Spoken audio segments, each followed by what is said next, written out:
नमस्कार, आप सभी का स्वागत है रेडियो द्वारका में। आजकल आप सबने सुना होगा कि फास्टैग का केवाईसी कराना मैंडेटरी हो गया है और ज़रूरी है, क्योंकि अगर आप नहीं कराएंगे तो आपको आने वाले समय में टोल पे जब क्रॉस करेंगे तो दिक्कत होगी। लेकिन ऐसा क्यों किया जा रहा है?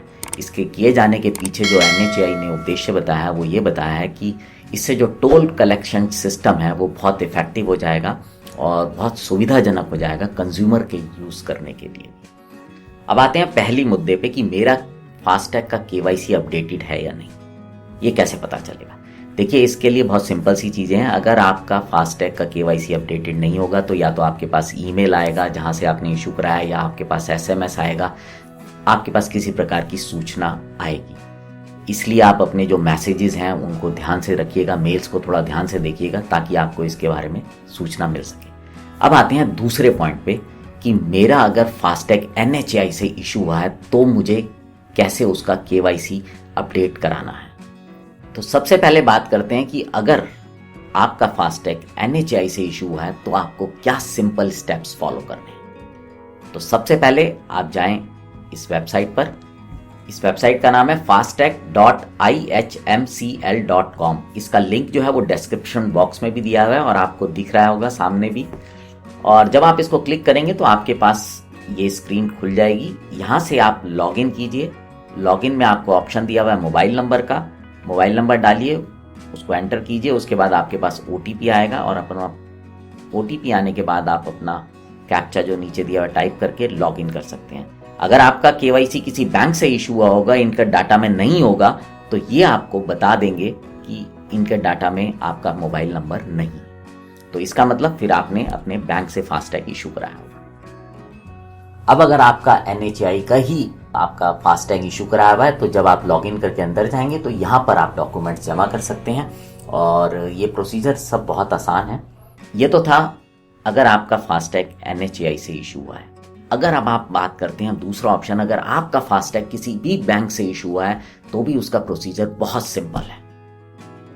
अगर आपका, जैसे मैंने बताया, अगर आपका किसी और बैंक से इशू हुआ है तो आप जाएं netc.org.in की वेबसाइट पर।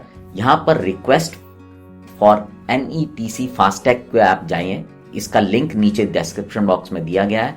जब आप इस लिंक पे जाएंगे तो आपके सामने इस तरह का ये एक पेज खुल जाएगा। इसमें आप जब इसको थोड़ा सा स्क्रॉल करके नीचे आएंगे तो आप देखेंगे कि रिक्वेस्ट फॉर NETC फास्टैग लिखा आ रहा है। इसके नीचे बैंक सेलेक्ट योर बैंक है। मेरा बैंक था, मैंने इसको सेलेक्ट किया। जैसे ही मैं अपने बैंक को सेलेक्ट करूंगा, इसमें बहुत सारे बैंक्स हैं, आप देख सकते हैं, सभी आ जाएंगे। तो उसके आगे एक बैंक का URL आ जाएगा। जब आप उस लिंक को खोलेंगे तो आपके सामने ये विंडो खुलेगी। इसमें आप अपना मोबाइल नंबर डालिए।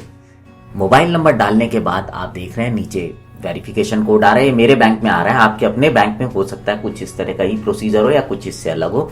तो आप जो भी होगा उसको फॉलो कीजिए। उसके बाद आप देख सकते हैं उन्होंने रिक्वेस्ट फॉर OTP लिखा हुआ है।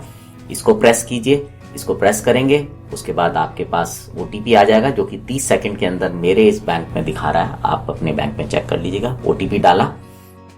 अब आप देख सकते हैं ये खुल गया है। मेरे अकाउंट की समरी आप देख सकते हैं। ऊपर मैं गया डॉक्यूमेंट में, KYC डॉक्यूमेंट को मैंने क्लिक किया और जब मैंने KYC डॉक्यूमेंट को क्लिक किया तो देखिए मेरा अप्रूव्ड आ रहा है स्टेटस। इसका मतलब मेरा KYC हो रखा है। इसी तरह आप अपना भी चेक कर सकते हैं। जब आप अपने फास्टैग के अकाउंट में पहुंच जाएंगे तो वहां आपको पता चल जाएगा कि आपके फास्टैग का क्या स्टेटस है, और अगर उसमें KYC की ज़रूरत है तो आप बहुत ही सरलता से इसको आसान करा सकते हैं। और ऐसे ही NHAI के अगर उसमें जब आप जाते हैं तो उसमें भी जो डॉक्यूमेंट्स हैं वो बहुत आसानी से अपलोड हो जाते हैं।